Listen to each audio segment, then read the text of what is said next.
kasih karunia dari Tuhan kita Yesus Kristus dan kasih setia dari Allah Bapa kiranya menyertai kamu sampai selamanya. Amin. Saudaraku yang kasih dalam Yesus, hari ini kita muliakan Tuhan dengan semua karya kita, diberangkatkan dengan firman Tuhan dari 1 Korintus 13 ayat 8. Demikian firman Tuhan.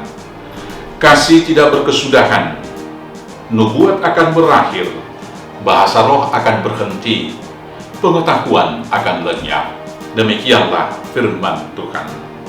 Saudara-saudaraku yang kekasih dalam Yesus Kristus, Rasul Paulus berkata, demikianlah tinggal ketiga hal ini, yaitu iman, pengharapan, dan kasih. Dan yang paling besar diantaranya ialah kasih. Yang paling besar diantaranya ialah kasih. Kenapa kasih yang paling besar?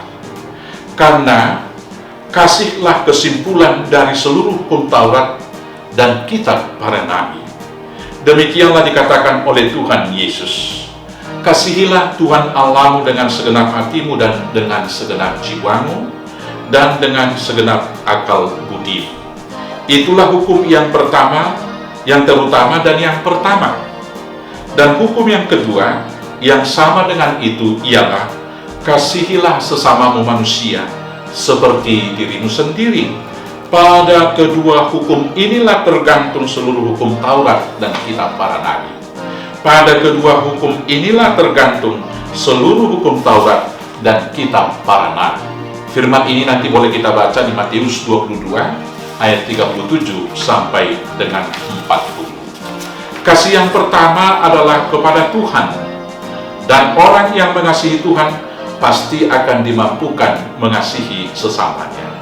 Karena itu, marilah kita mengasihi bukan hanya dengan perkataan, tetapi dengan perbuatan. Karena tidak ada artinya kita menghafalkan 1000 ayat Alkitab bila kita tidak mengasihi Tuhan dan sesama.